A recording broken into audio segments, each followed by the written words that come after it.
Bersua kembali. Seterusnya kita ke Sarawak. Tumpuan berita hari ini ialah berkaitan harapan dalam bajet 2023 yang bakal dibentangkan khususnya dalam pelaksanaan projek infrastruktur di negeri itu. Perinciannya kita terus saja bersama Vanessa Mering di sana. Terima kasih Atika. Kerajaan Sarawak mahu agar keutamaan bajet 2023 yang bakal dibentangkan pada 7 Oktober kelak memberi fokus untuk membantu meningkatkan kesejahteraan rakyat.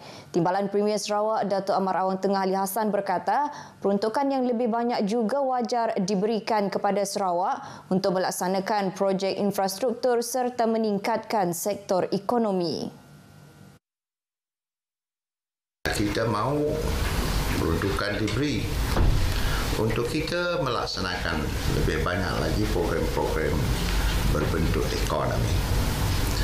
Program-program untuk meningkatkan lagi kesejahteraan hidup masyarakat dalam usaha kita untuk meningkatkan pendapatan masyarakat dan menghapuskan kemiskinan. Beliau yang juga Menteri Perdagangan Antarabangsa, Industri dan Pelaburan Sarawak berharap peruntukan yang akan diberikan juga perlu ditambah untuk membantu perusahaan kecil dan sederhana PKS yang telah terjejas akibat pandemik COVID-19. Datuk Amar Awang Tengah berkata demikian selepas menerima kunjungan hormat rombongan daripada Dewan Usahawan Bumiputra Sarawak di Wisma Sumber Alam Petrajaya Kuching. Kunjungan hormat tersebut adalah bagi memaklumkan penganjuran Majlis Anugerah Usahawan Bumiputra Sarawak 2022 kali ke-6 yang bakal diadakan pada 11 November kelak di Kuching. Antara kategori anugerah yang bakal dipertandingkan adalah Anugerah Usahawan Bumiputra Cemerlang, Anugerah Usahawan Berjaya dan Anugerah Usahawan Harapan. Pesta Tatau 2022 bakal diadakan semula tahun ini selepas tidak diadakan ekoran pandemik COVID-19 2 tahun lepas. Pesta tersebut akan diadakan bermula 1 hingga 16 Oktober depan di Pasar Lama Tatau dan tebingan Sungai Tatau. Menteri di Jabatan Premier Sarawak, Datuk John Siki Tayai memberitahu pelbagai program disusun atur bersempena Pesta Tatau tahun ini, antaranya ialah berjalai berbala mayuh atau nitik daun, pertandingan Ratu Ethnic Fest 2022, perahu berhias, sukan rakyat, tatau mini traditional food, engkabang run, pertandingan bermukun, gendang pampat yang akan melibatkan penyertaan orang ramai. Dan pihak jawatankuasa penganjur Tatau menjangka mungkin lebih daripada 30,000 yang kita jangkakan sepanjang Pesta Tatau yang akan kita adakan, iaitu mulai dari 1 Oktober hingga 16 hari Oktober nanti. Datuk John Siki berkata demikian dalam satu sidang media selepas mempengerusikan mesyuarat Pesta Tatau di Pejabat Daerah Tatau Bintulu. Beliau menambah Pesta Tatau kali ini tidak hanya tertumpu kepada program kesenian dan kebudayaan, malah turut mempromosikan produk makanan tradisional pelbagai suku kaum dan masyarakat di daerah Tatau. Dalam pada itu, Datuk John Siki juga berkata pihak Polis Tatau turut memberikan potongan diskaun 50% ke atas saman trafik pada 15 hingga 16 Oktober nanti semasa pesta tersebut.